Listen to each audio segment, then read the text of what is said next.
Bueno, vamos a continuar con células, ¿sí? Con célula procarionte, con las bacterias que estábamos viendo.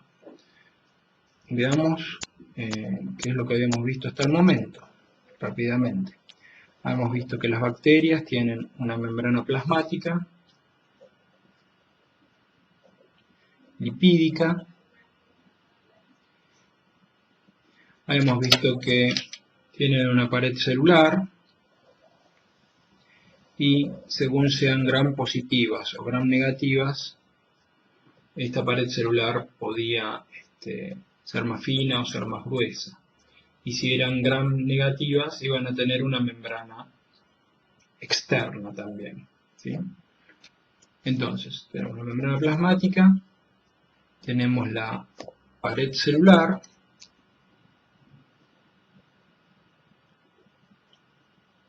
que ya dijimos que estaba formada de peptidoglicanos, ¿sí?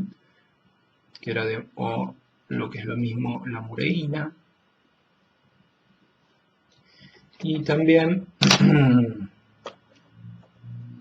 hemos visto que estas células tienen un cromosoma,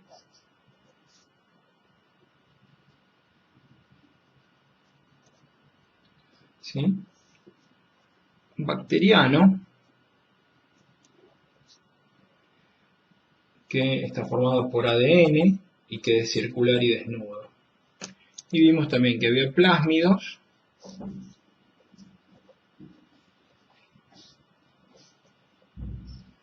que también eran moléculas de ADN, que podían cumplir distintas funciones, como resistencia o conjugación. También vimos que en el citoplasma, bueno, todo está en el citoplasma, ¿no?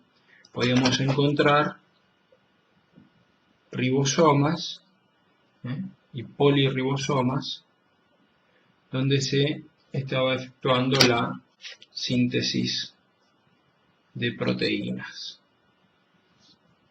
¿sí?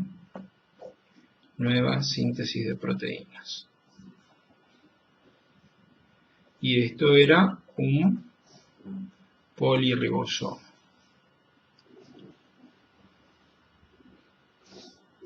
Bien, entonces, eso es más o menos lo que habíamos visto. Tenemos que ver otras cosas. Las bacterias se caracterizan también por poseer pilis. ¿Qué son los pilis? Los pilis son proteínas, ¿sí? Proteínas que se encuentran en la membrana plasmática, perdón, que se encuentran anclados a la membrana plasmática y que sobresalen de la bacteria, ¿sí? Entonces veamos cómo son los pilis. Entonces, el pili, la palabra obviamente quiere decir pelo, son proteínas que van a sobresalir de la bacteria. ¿Cuál es la función de los pilis? Bueno, tienen múltiples funciones. Los pilis, una de sus funciones es anclarse, unirse a estructuras que, digamos, entran en contacto con la bacteria, ¿sí? Entonces, todos estos son pilis. Algunos son muy largos y otros son más cortos. Pero rodean los pilis, ¿sí? Entonces son de estructura proteica y rodean a la bacteria, ¿sí? Y entonces puede servir a la bacteria ¿para qué? Si la bacteria está rodeada de pilis, imaginemos, ahí tengo una bacteria, acá tengo otra, y las bacterias estas tienen pilis, ¿eh? Entonces, estas bacterias, ¿qué pueden hacer? Pueden interaccionar entre ellas, o pueden unirse a las células de un tejido. Imaginemos que acá tenemos un tejido. Entonces, estas bacterias pueden engancharse a las células, por ejemplo, huéspedes, ¿sí? Por ejemplo, una bacteria que provoque una infección, ¿sí? en la boca o en la garganta, ¿sí? Esas bacterias necesitan anclarse, unirse, ¿sí? Se llama eso, ¿sí?, anidación, es decir, se unen a las células que van a infectar, a los tejidos que van a infectar. Y lo hacen gracias a estos pilis. Entonces la infección de un tejido, de un órgano, depende en gran medida de los pilis, de los pelitos, que cumplen esa función y sirven como un velcro, que pega la bacteria a los tejidos y a las células que va a infectar. Entonces esos son los pilis. Muy importantes. ¿Qué otra cosa encontramos en las bacterias? Las bacterias también tienen un flagelo. Bueno, pueden tener uno o varios flagelos. ¿Qué son los flagelos? Los flagelos, ¿sí?, son estructuras, bueno, redibujé uno, ¿sí?, que sirven para impulsar a la bacteria, ¿sí? Entonces, este sería un flagelo bacteriano. Flagelo viene de la palabra látigo, ¿no? Entonces, los flagelos en las bacterias son únicos porque su estructura es muy diferente de otros flagelos, ya sea de las archibacterias o de los eucariontes. No tiene relación con los flagelos, por ejemplo, del espermatozoide en los eucariontes, ¿sí? Son completamente diferentes. El flagelo bacteriano, entonces, gira como una hélice, da vueltas. ¿De acuerdo? Entonces yo tengo a la bacteria, ¿sí?, y esta bacteria tiene un flagelo o puede tener múltiples flagelos, ¿sí?, uno o varios flagelos, ¿sí? Y estos flagelos pueden estar de un solo lado o pueden estar, ¿sí?, en diferentes posiciones de la bacteria. Entonces, la bacteria vimos que tiene los pilis, ¿sí?, tiene los pelos con los cuales se pega, se adhiere, toma contacto con las células que puede infectar o con los tejidos o entre ellas, ¿sí?, para comunicarse. Entonces la bacteria, por un lado, tiene los pilis. Y después, para su locomoción, tiene los flagelos,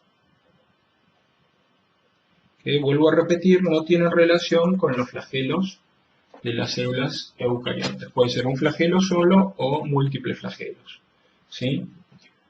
Los flagelos se mueven gracias a una bomba de protones, cosa que ya vamos a ver a lo largo del curso.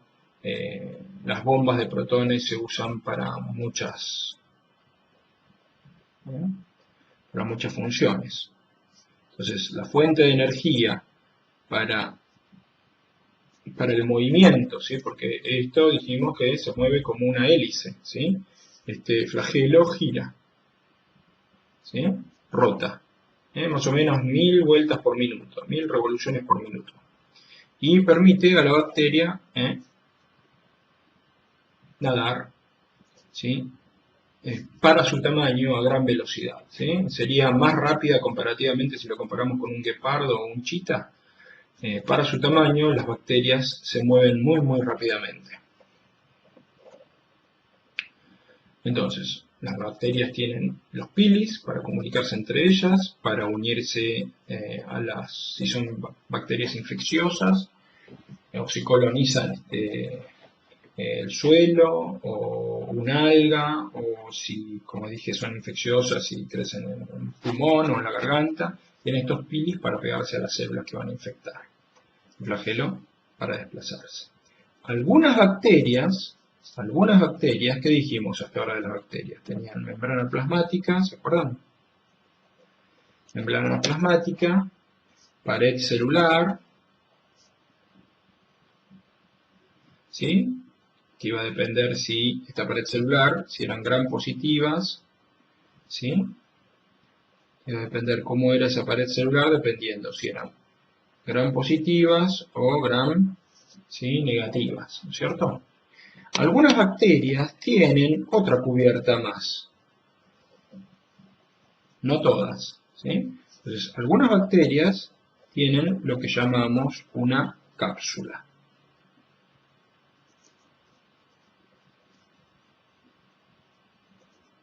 ¿Sí? Entonces, algunas bacterias tienen cápsula. Es una cápsula mucilaginosa, ¿sí? Está formada por polisacáridos, ¿sí? Y mucopolisacáridos, es decir, que también tiene contenido proteico, ¿sí? Que lo que hacen es absorben agua, iones y se hincha, ¿de acuerdo? Es como una capa gelatinosa que rodea la bacteria, que tiene funciones, ¿sí? De defensa, pero no todas las bacterias tienen cápsula. Las infecciones, ¿sí? Que producen bacterias que tienen cápsula son las más difíciles, digamos, de controlar por el sistema inmune de los animales. Una bacteria encapsulada, los anticuerpos no la pueden reconocer correctamente y entonces la infección es más difícil de erradicar por el sistema inmune. En muchos libros de texto y en nuestro apunte también todavía, como bueno, es algo que todavía no se sabe, pero ¿se acuerdan que teníamos la membrana plasmática? ¿Sí? Entonces, aparecen en algunas membranas plasmáticas unas estructuras, unas invaginaciones, ¿sí? Que pueden tomar diferentes formas. A veces toman una forma demasiado estructurada, otras veces la membrana parece invaginada, es decir, metida hacia adentro. A estas estructuras se las llamaba o se las llama mesosoma. Antes se creían que tenían funciones metabólicas, mesosoma. Los mesosomas se creían que estaban relacionados con la multiplicación de las bacterias. ¿Por qué se relacionaban o tenían contacto con quién? Con el cromosoma bacteriano. Actualmente se cree que en realidad la bacteria normalmente no tiene mesosomas, ¿sí? Sino que se trata de un artefacto cuando hacemos la tinción o la fijación de las bacterias, ¿sí? Entonces les dejo las dos versiones. La primera versión es que los mesosomas tienen funciones metabólicas o funciones en qué? En el crecimiento bacteriano, en la duplicación del ADN, en la replicación del ADN. Y hay otra teoría más moderna que demuestra en cierta forma que los mesosomas, ¿sí? Son algo artificial, es algo que provocamos nosotros en la membrana cuando las coloreamos o las fijamos antes de teñirlas o de los distintos procesos que hacemos para poder ver la estructura de la bacteria. Ya que lo de mesosoma está en discusión. Hay algunos grupos que dicen que sí, tiene función, son estructuras reales, y otros que dicen que son un artefacto, de acuerdo a lo que nosotros provocamos cuando estudiamos a las bacterias.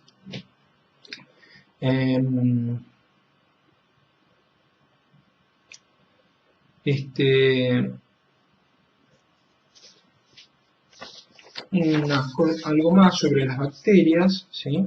¿Se acuerdan que dijimos que la bacteria, dijimos, ¿sí? Si la bacteria era, veamos un poco más en detalle la cuestión esta de la pared celular. Las bacterias entonces podían ser gram positivas si tenían, ¿sí? ¿Se acuerdan? Una pared celular bien gruesa. Esa pared celular está formada por decenas y decenas de capas de peptidoglucano. Entonces acá voy a tener muchas capas. Como si fueran capas. Capas que se van superponiendo unas arriba de otras. Entonces esto va a formar la bacteria que va a ser gram positiva. Estas capas, ¿sí?, de peptidoglucanos son permeables, o sea que moléculas pequeñas pueden atravesar. ¿Sí? ¿Por qué? Porque es porosa, la mureína, el peptidoglucano.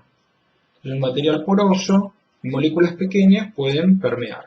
Obviamente, si la molécula es más grande, no va a poder pasar por la pared de peptidoglucanos.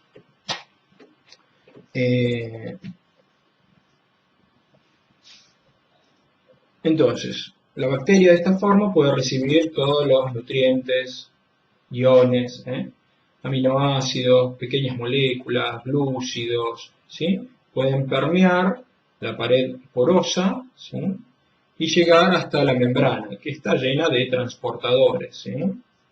Y esta membrana, entonces, esto lo vamos a ver más adelante, tiene proteínas transportadoras, tiene canales, y las sustancias, los aminoácidos, los glúcidos, pueden penetrar dentro de la bacteria.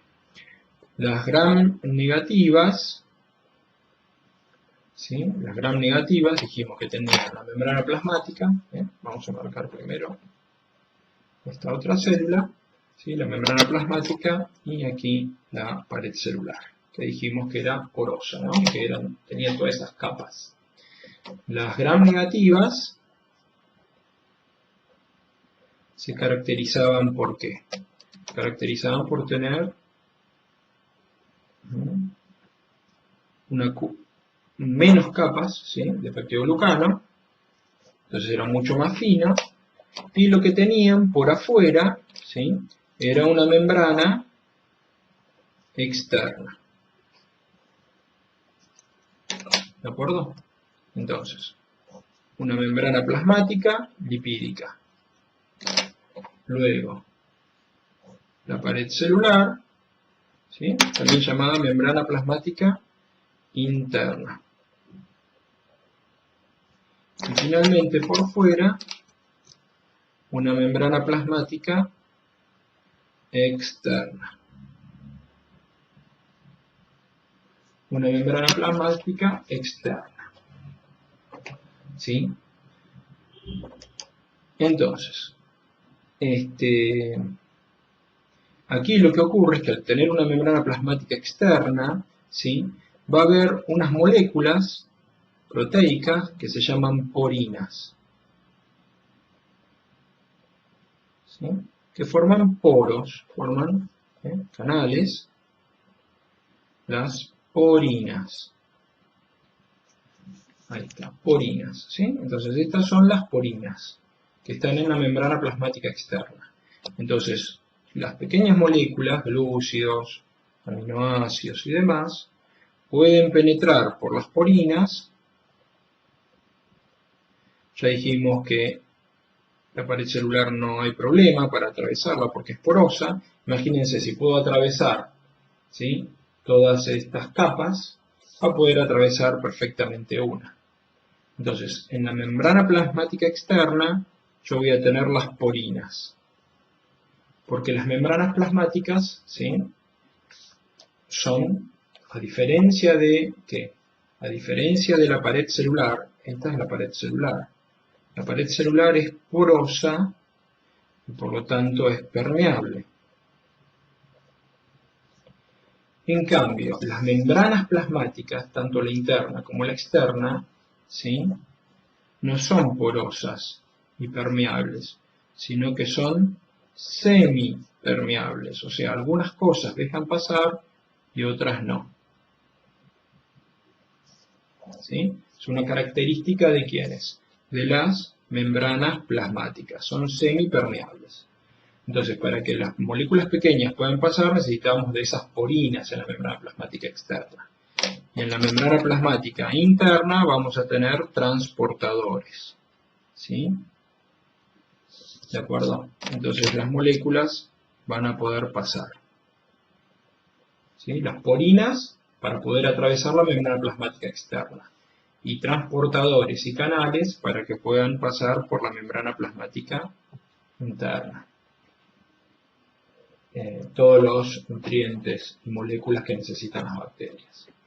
En general no tomamos en nuestro curso la estructura del peptidoglicano, pero les voy a decir dos palabras. Los peptidoglicanos, ¿sí? Recuerden que es lo mismo que la mureína, ¿sí? Están formados por dos constituyentes, ¿sí? Uno es un glúcido, ¿sí? Un heteropolisacárido.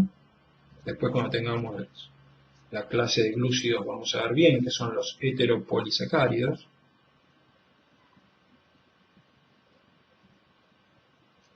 Un heteropolisacárido, hetero quiere decir diferente. Polisacárido porque está formado por muchos glúcidos. Entonces, como les digo, esto es algo que luego vamos a ver con mayor profundidad. Este heteropolisacárido está formado por cadenas de glúcidos y son dos glúcidos diferentes, ¿sí? Que se van repitiendo, formando cadenas de miles y miles de ladrillos, que son los monómeros, ¿sí? Este sería un monómero, este sería el otro. ¿De acuerdo? Uno de esos ladrillos es la N-acetilglucosamina. Una molécula que vamos a hablar, ¿sí? Es un glúcido. Vamos a hablar de la N-acetilglucosamina cuando veamos glúcidos, ¿sí? Entonces, uno de ellos es la N-acetilglucosamina, formando largas cadenas. Y el otro, ¿sí? El otro glúcido es una N-acetilglucosamina a la cual se le ha unido ácido láctico. Y ese es el ácido N-acetilmurámico. ¿Sí? Entonces, son dos glúcidos diferentes. Uno es la N-acetilglucosamina y el otro es el ácido murámico.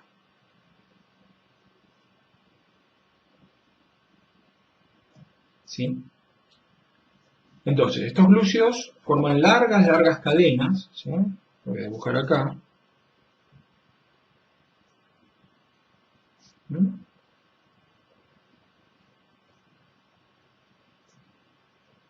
Uno es la N-acetilglucosamina y el otro es el ácido murámico. ¿Mm? Entonces forman largas cadenas. Vamos a hacer un dibujito diferente.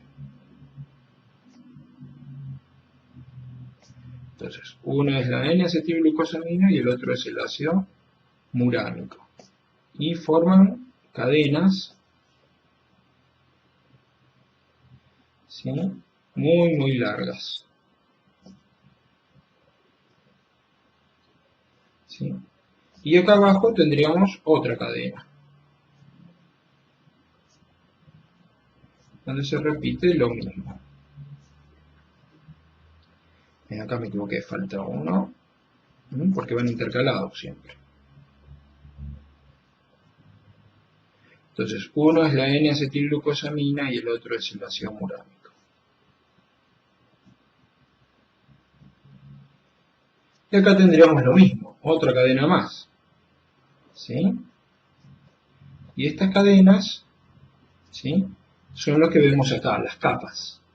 Cada una de estas capas son cadenas, ¿sí? De N-acetilglucosamina y de ácido murámico. Bueno. Bien, y entonces ahora lo que falta, ¿sí? Es que estas cadenas, para que verdaderamente la pared celular sea fuerte, ¿sí? Estas cadenas de N-acetilglucosamina y ácido murámico tienen que estar unidas entre sí, ¿sí? Para tener mucha más fuerza. Entonces, ¿sí? Tienen que unirse, ¿sí? Se entrelazan entre ellas, ¿sí? se entrelazan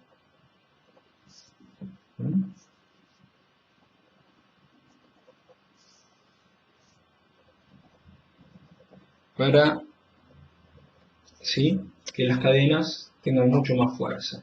Y se entrelazan a través de estas cadenas que dibujé hacia los costados, que son tetrapéptidos, ¿sí? Después vamos a ver qué es un tetrapéptido,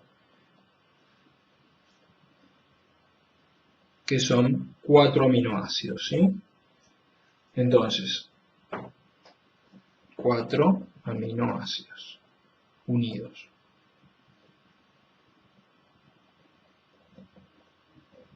¿Sí? Entonces, estas cadenas, ¿sí?, si estuvieran sueltas, imagínense una cadena con otra, si estuvieran sueltas, ¿sí?, es frágil, ¿sí? Pero si están enganchadas, pegoteadas entre ellas, ¿sí?, imaginemos que esta sea la cadena de una de mis dedos, sería la cadena de N-acetilglucosamina y ácido murámico. Y acá tendría yo la otra cadena de N-acetilglucosamina en mi otro dedo. Están enganchadas a través de estos puentes, ¿sí?, de péptidos. Son péptidos, ¿no? Entonces no se pueden mover, es mucho más fuerte, ¿sí? A ver si se entiende. Yo tendría mi cadena, ¿sí?, de N-acetilglucosamina y ácido murámico, ¿sí? Imaginemos que este es el ácido murámico, por ejemplo. No importa. Se engancharía,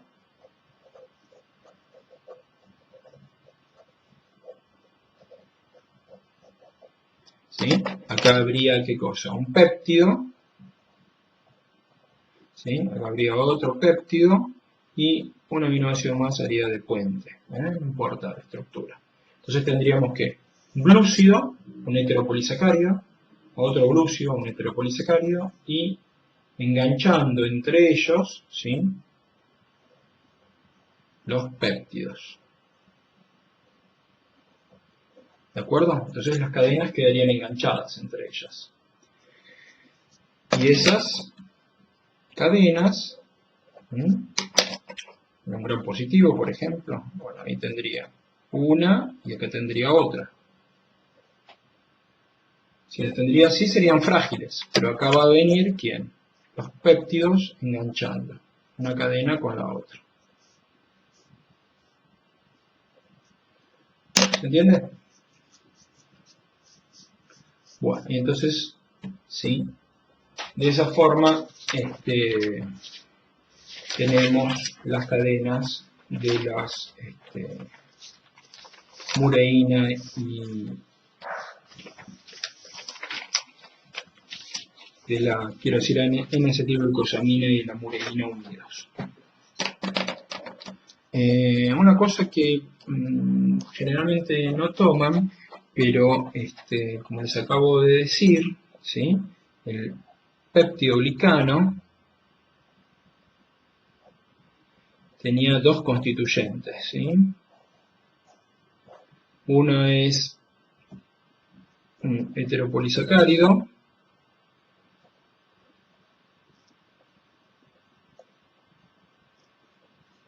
y el otro es, ¿sí?, unos péptidos. ¿De acuerdo? Los péptidos están formados de 4 aminoácidos. Entonces hablamos de tetra es 4. Tetrapéptidos. Y el heteropolisacárido está formado, ¿se acuerdan?, de N-acetilglucosamina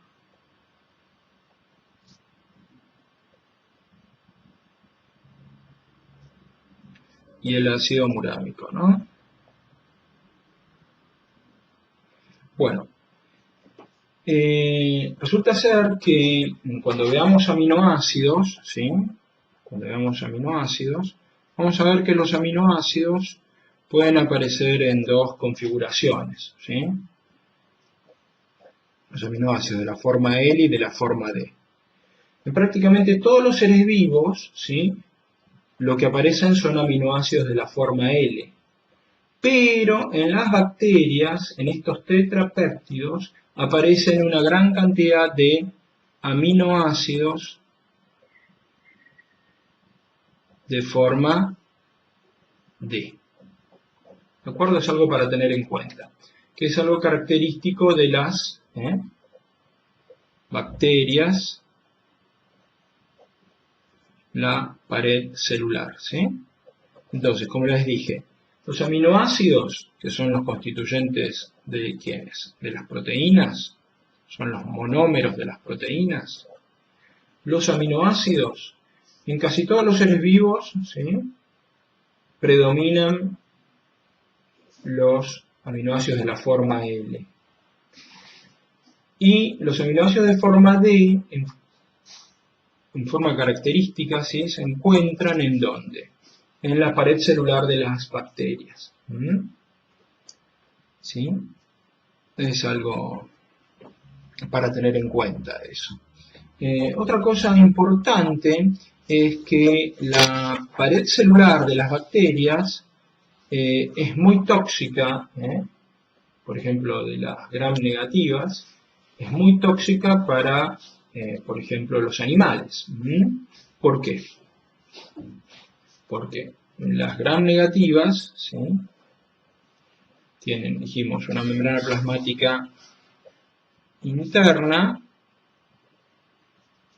¿sí?, una pared celular fina de peptidoglicanos y una, dijimos, membrana plasmática externa.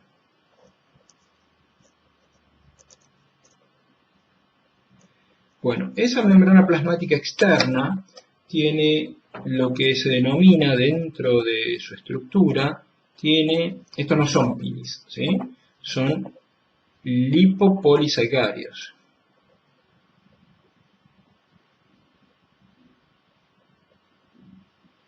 ¿Sí? LPS se abrevia.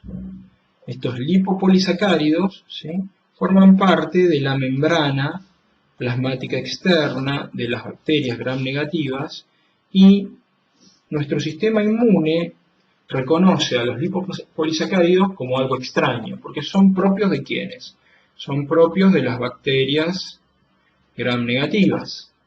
Entonces, nuestro sistema inmune reconoce que está siendo invadido, que hay una infección, y va a tratar de neutralizar o de atacar a las bacterias, habiendo reconocido este lipopolisacárido, que es, como dijimos, tóxico para nosotros. ¿Sí? Es una endotoxina, porque la bacteria no es que lo libera, sino que, bueno, está ahí sobre la membrana plasmática. Entonces, recordemos eso, las bacterias gram negativas tienen estos lipopolisacáridos, ¿sí?, que son parte de la membrana plasmática externa.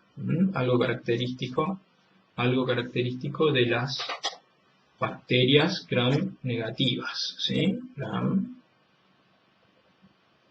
negativas. Las bacterias gram positivas también tienen su toxina, digamos, característica,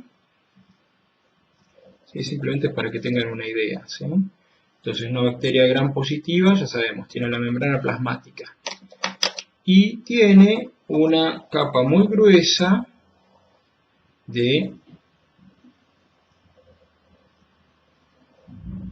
lipopolisacáridos, ¿sí? Perdón, de lipopolisacáridos, de peptidoglicanos, ¿sí? Repito, perdón, me equivoqué.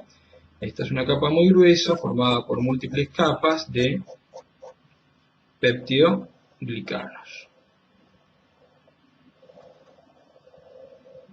¿De acuerdo? Pueden ser hasta 100, ¿sí?, capas sucesivas, varios cientos de capas, ¿sí?, de peptidoglicanos. Si dijimos que era poroso, ¿se acuerdan? ¿Sí? Bueno. Entonces, algo característico de ¿quién? De las gram positivas son los ácidos teicoicos o lipoteicoicos, que brotan desde la membrana plasmática y se proyectan hacia el exterior. Y también sirven para anclar, sirven para engancharse a la pared celular, ¿sí? Recuerden, todo este espesor, todo esto, desde aquí hasta aquí, todo eso es la pared celular de mureína o péptido glicanos. Entonces, así como las gram negativas tenían los lipopolisacáridos, ¿sí? Las gram positivas tienen estos ácidos teicoicos o lipoteicoicos, ¿sí? Ácidos lipoteicoicos, que son característicos de las gram positivas.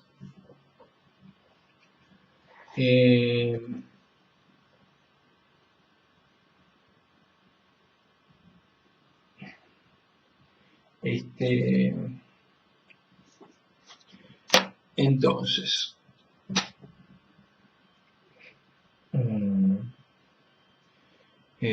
habíamos dicho, ¿sí?, que se tenían, ¿sí?, eran gram positivas porque esta pared tan gruesa retenía el colorante, ¿sí?, una tinción de gram que era el cristal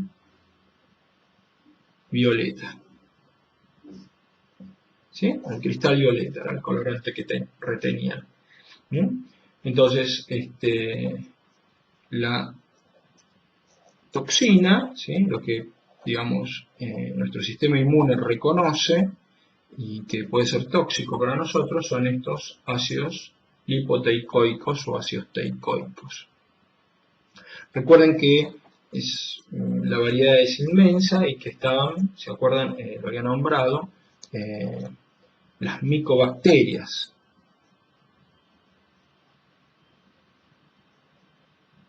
¿Sí? Que se caracterizaban por no tomar bien la tinción de Gram, ¿sí? Como la tinción de Gram no las toma, ¿sí?, estas micobacterias se dicen que son ácido alcohol resistentes, ¿sí? Y no toman, las micobacterias no se tiñen, no toman la coloración de Gram, la tinción de Gram. ¿De acuerdo? ¿Por qué? Porque tienen unos ácidos diferentes, ¿no es cierto? Las micobacterias tienen ácido, en vez de tener ácido teicoico, tienen ácido micólico. ¿Sí? Entonces, no se tiñen, ¿sí? Son tipo gram positivas, pero no se tiñen, no se colorean. ¿Qué más de esto?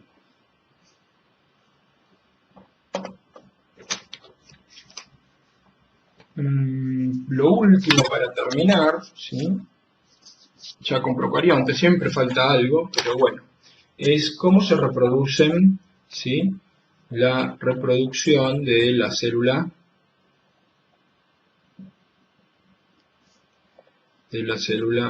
procarionte. ¿Cómo se reproducen los procariontes? Bueno, nosotros solamente vamos a hablar de algo, lo típico.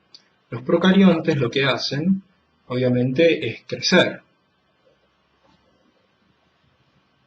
¿Sí? Los procariontes crecen. Y llega un momento en que están listos para dividirse. Se forma un tabique. Pues ahora voy a hablar un poquito de esto. ¿Sí? Y la bacteria se divide. Y donde antes había una bacteria, ahora hay dos. ¿Cómo se llama este proceso de reproducción? Obviamente es una forma de reproducción asexual.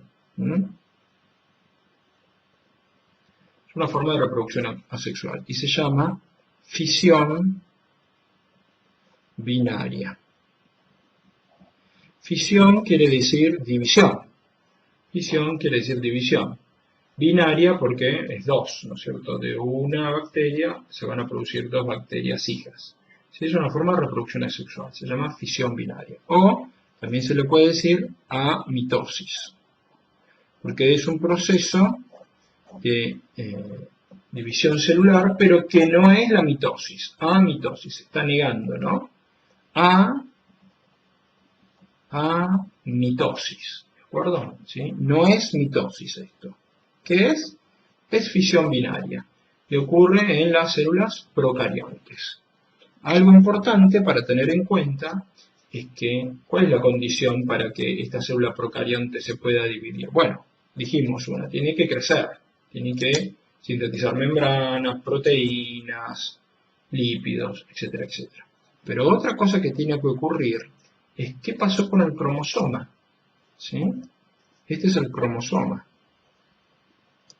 Porque si yo tengo información genética en el cromosoma, y ahí está la molécula de ADN con toda la información necesaria para llevar a cabo el metabolismo, el crecimiento, la reproducción, etcétera, etcétera, este cromosoma en algún momento tiene que duplicarse. ¿Sí?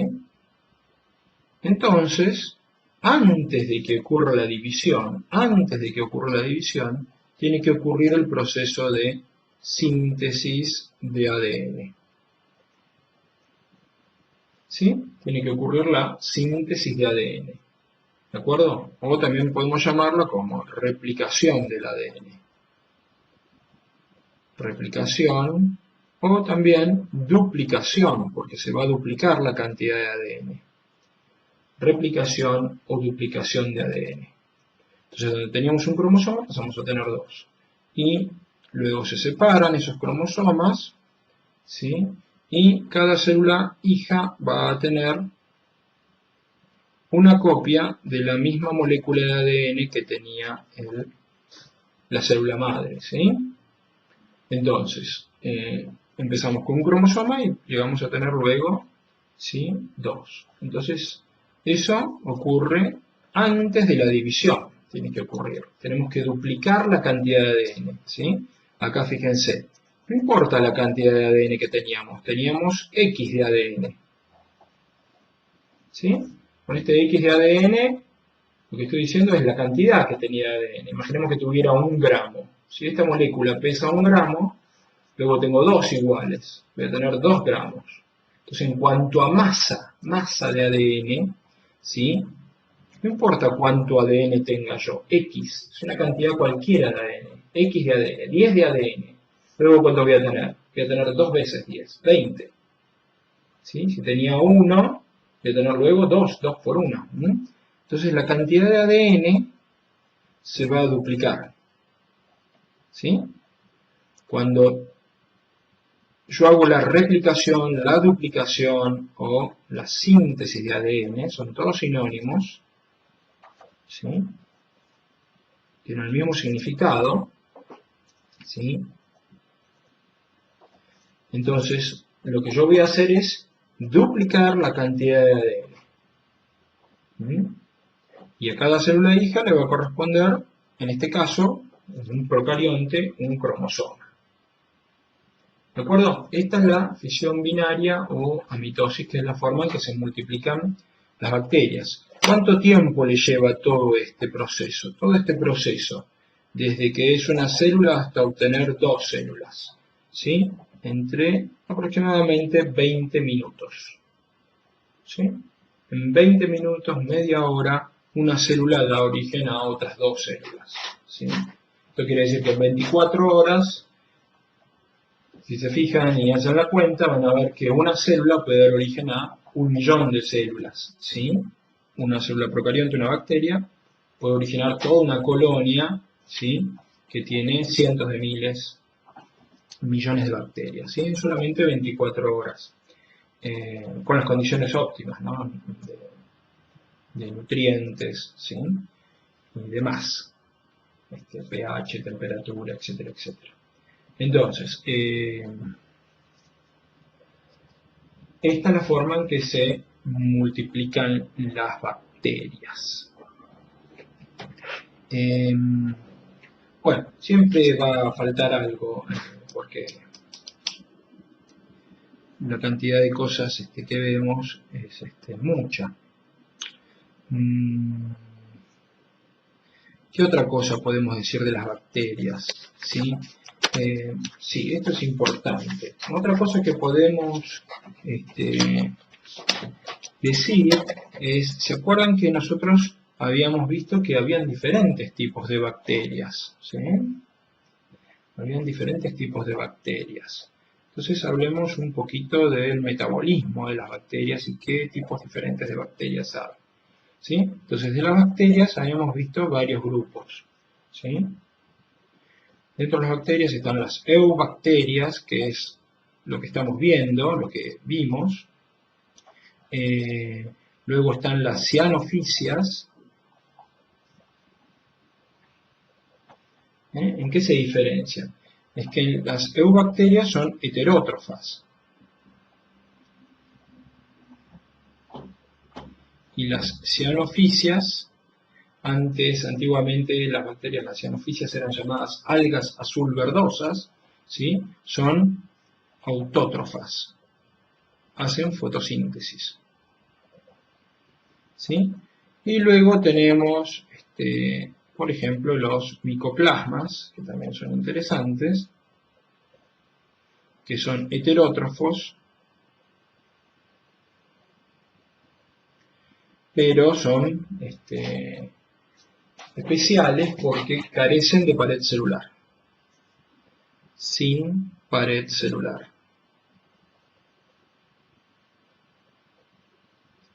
¿Sí? Tanto las eubacterias como las cianofisias tienen pared celular. Recuerden que acá no estamos hablando de las archibacterias, ¿sí? Sino estamos hablando de las bacterias. Y las cianofisias, al ser autótrofas, ¿sí? Hacen fotosíntesis. ¿De acuerdo? Entonces, ¿cómo hacen fotosíntesis las cianofisias? ¿Sí? Dos palabras de las cianofisias. Las cianofisias entonces son bacterias, ¿sí? Que se caracterizan por algo en especial, ¿no? Las cianofisias,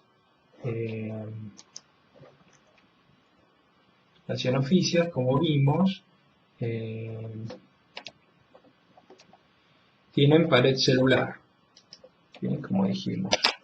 Entonces, las cianofisias tenemos la membrana plasmática, ¿sí? Ese sería, primero hablemos de una bacteria, una gram negativa normal. ¿Qué tendríamos? ¿Sí? La membrana plasmática, tendríamos la pared celular,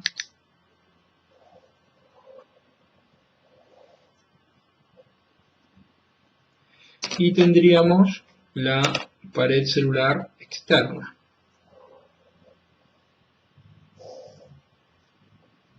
¿Sí? Perdón, membrana plasmática,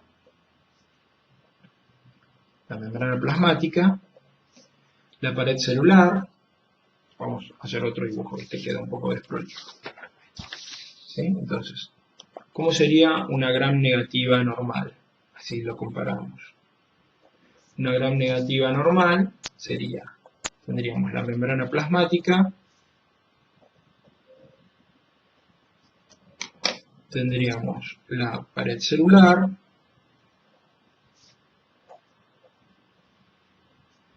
y la membrana plasmática externa.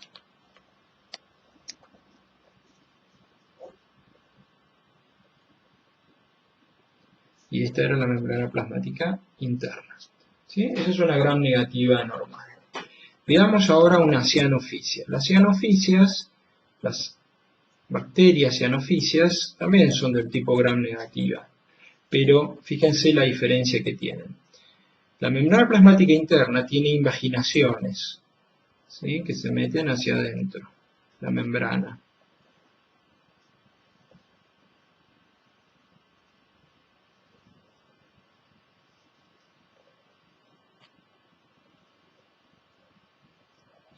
¿sí? Tenemos luego la pared celular y tenemos la membrana plasmática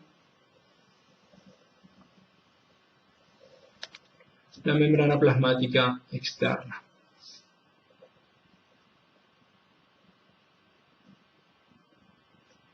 ¿Sí? Esta sería la membrana plasmática interna y esta la pared celular. ¿Sí? Yo acá las hice gruesas, las prolongaciones, pero en realidad, imagínense, ¿sí?, que yo tengo la membrana y tengo un montón de delicadas invaginaciones, ¿sí? Y la bacteria, ¿sí?, está llena de esas invaginaciones, ¿de acuerdo? La bacteria está llena de esas invaginaciones, ¿de acuerdo? Entonces la cianoficia, ¿sí? Obviamente van a tener su cromosoma, ¿sí? Van a tener sus ribosomas, haciendo síntesis de proteínas, ¿sí? Van a tener orgánulos con glucógeno, con lípidos, etcétera, etcétera. ¿Y qué es lo que tienen las cianofisias? Bueno, esas invaginaciones de membrana lo que tienen es clorofila.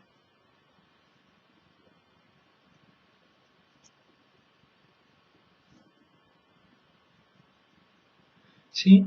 Clorofila. Entonces lo que pueden hacer es fotosíntesis, ¿sí? Y tienen un tipo de clorofila que es la clorofila B, de bacteriana, ¿sí? Clorofila B. Entonces, aquí, en estas laminillas, ¿sí?, algunos lo llaman laminillas fotosintéticas. En otros libros de texto directamente lo llaman tilacoides, ¿sí?, como lo que vamos a ver en los cloroplastos. ¿Sí? La verdad es que sí, funcionan como verdaderos tilacoides. Entonces, pero el nombre que nosotros le damos son laminillas fotosintéticas. Porque estas bacterias pueden hacer fotosíntesis en esas laminillas. Recuerden que son, yo tengo la membrana plasmática y se produce una invaginación, ¿sí? La membrana se pliega y continúa. Y esta laminilla fotosintética es donde está anclada la clorofila, que es la encargada de capturar la energía lumínica. Entonces, ¿sí?, una cianoficia es una bacteria tipo gram negativa que tiene laminillas fotosintéticas, donde está la clorofila B, y ahí se hace el proceso de fotosíntesis, ¿sí? ¿De acuerdo? En estas laminillas fotosintéticas es donde se realiza el proceso de fotosíntesis. O sea que las cianofisias son, como dijimos, autótrofas.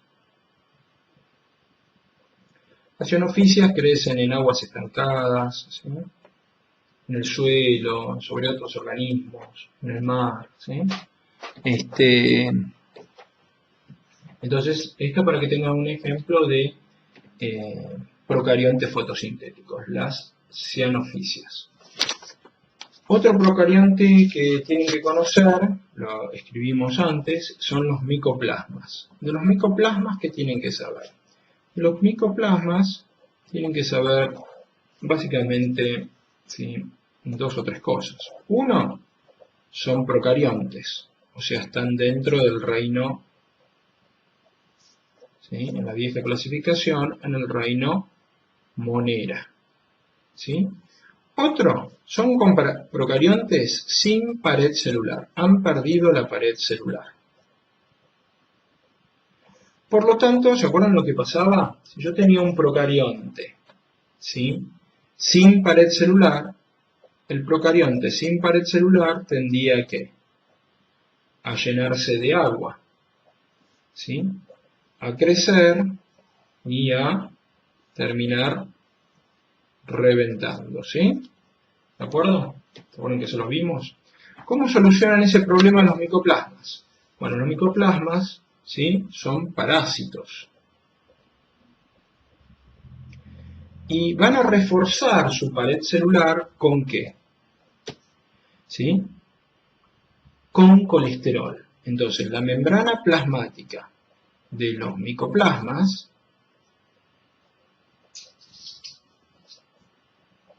¿sí?, posee colesterol. ¿De acuerdo? Y es único en los procariontes, porque el colesterol solamente se encuentra en las células animales. Entonces, ¿cómo los micoplasmas tienen colesterol? Porque lo toman de las células que parasitan, ¿sí? Entonces, los micoplasmas tienen colesterol, pero no lo sintetizan. No fabrican, ¿sí?, sintetizan colesterol, sino que lo toman, ¿sí?, lo toman de las células parasitadas.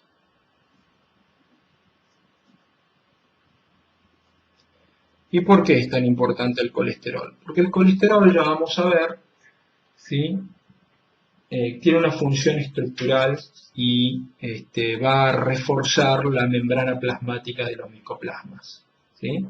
Entonces, esta membrana de los micoplasmas reforzada con el colesterol, ¿sí?, más otras características que tienen los micoplasmas, ¿sí?,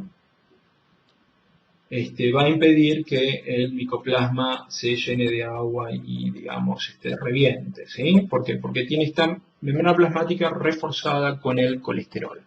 Recuerden que el colesterol es solamente de origen animal, solamente las células animales poseen colesterol. Entonces, dos características, ¿sí? Una característica más me falta el colesterol, entonces. No tienen pared celular, son parásitos y la membrana plasmática tiene colesterol. Al no tener pared celular, ¿sí?, los micoplasmas han desarrollado, ¿sí?, un poco más el citoesqueleto que sus otros parientes procariontes, ¿sí? Los micoplasmas tienen un citoesqueleto menos desarrollado que los eucariontes, pero poseen un citoesqueleto que cumple funciones más importantes que en los procariontes normales, ¿sí? Razonémoslo así. Si yo tengo un procarionte, ¿sí?, y ese procarionte tiene una pared celular, ¿sí?, obviamente no es tan necesario que posea un citoesqueleto. Pero si yo no tengo pared celular, ¿sí?, no tengo pared celular, voy a necesitar toda una serie de proteínas, ¿sí?, de diferente tipo, que ayuden a que esa célula se pueda mover, se pueda dividir, pueda cumplir diferentes funciones. Entonces, los procariontes, normalmente, ¿sí?, las bacterias, las cianofisias, ¿sí?, ¿qué ocurre? Vamos a decir que tienen un citoesqueleto muy poco desarrollado o no tienen citoesqueleto. La verdad es que sí tienen, pero lo tienen poco desarrollado. Pero para simplificar vamos a decir sin citoesqueleto. Pero recuerden,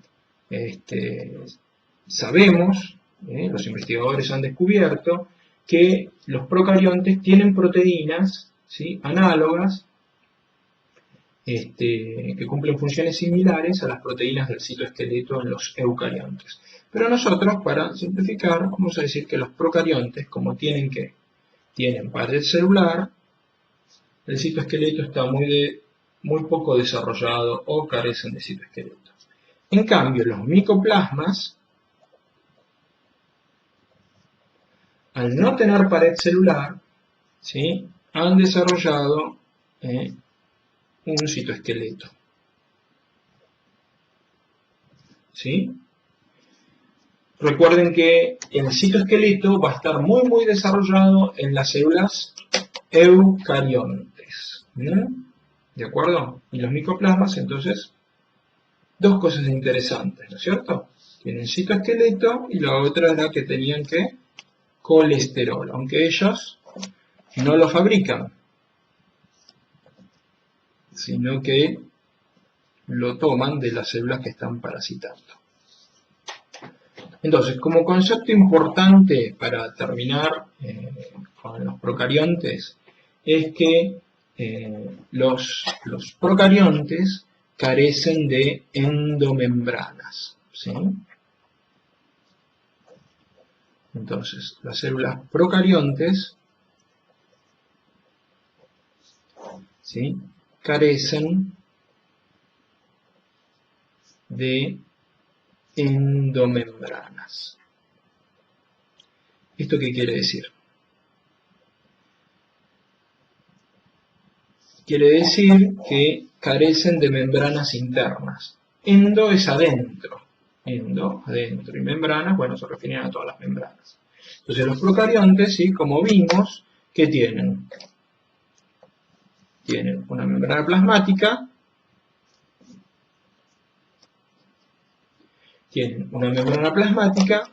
y tienen una pared. Y no tienen membranas internas, ¿sí? Lo que tenemos acá, ¿qué es? Es el citoplasma, ¿sí?, que tiene un montón de cosas. El ADN, los ribosomas y demás. Pero no hay membranas internas. Lo que vimos que se acercaba más, ¿qué es? Son esas invaginaciones de membrana, las laminillas, ¿se acuerdan?, fotosintéticas en las cianobacterias. Pero no son membranas internas. ¿De acuerdo? ¿Sí? No son membranas internas. Recuerden que tiene la pared celular también la cianobacteria, ¿no es cierto?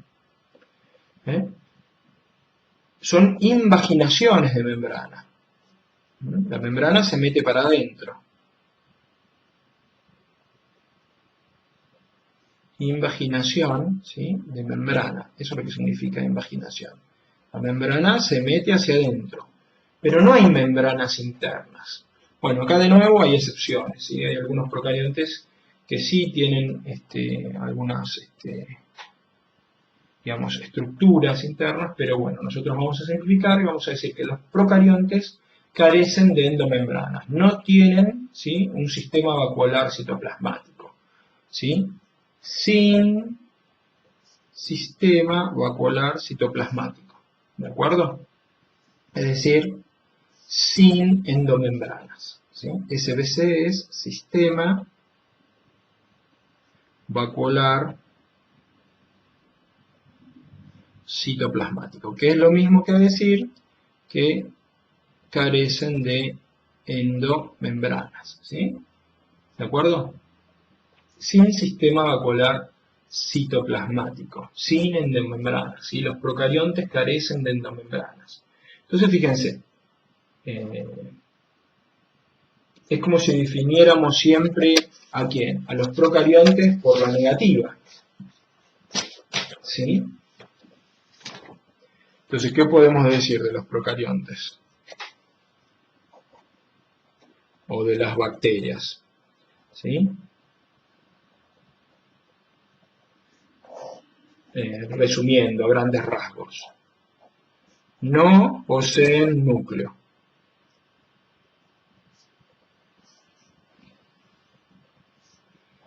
Sin citoesqueleto. Recuerden que estamos simplificando, ¿no? Sin núcleo, sin citoesqueleto. ¿Qué más?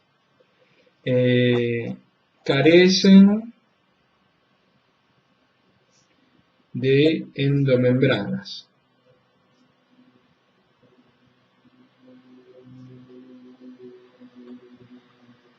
¿Sí?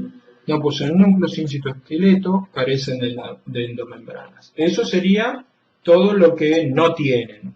¿Y qué sería lo que sí tienen? ¿Sí? ¿Qué cosas realmente las caracterizan? ¿De acuerdo? Eso es lo que no tienen. No tienen núcleo, no tienen citoesqueleto, carecen de membranas. ¿Qué es lo que sí tienen? Tienen un cromosoma solamente.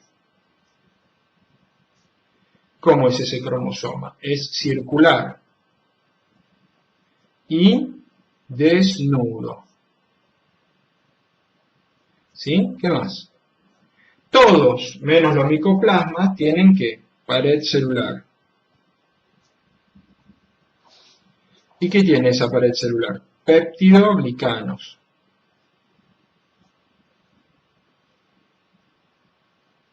¿sí? ¿Qué otras cosas más podemos decir?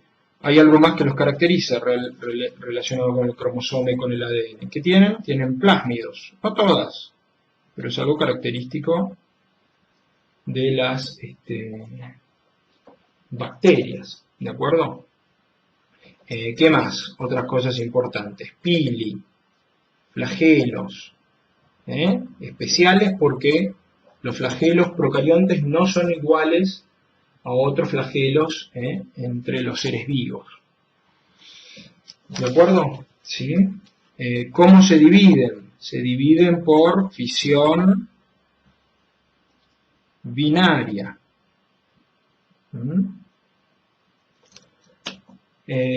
¿Cuál es su multiplicación? ¿Cómo es la fisión binaria? Obviamente es una forma de reproducción asexual. ¿De acuerdo? Esas son generalidades todas de las bacterias, ¿no es cierto? La pared celular de fertioglicanos. Recuerden que hay procariontes fotosintéticos, clorofila B. Bien.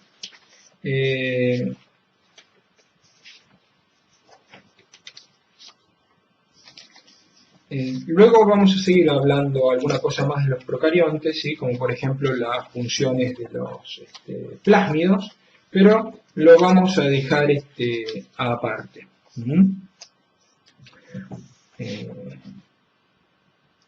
Entonces dejamos acá procariontes y después vemos si profundizamos algo más.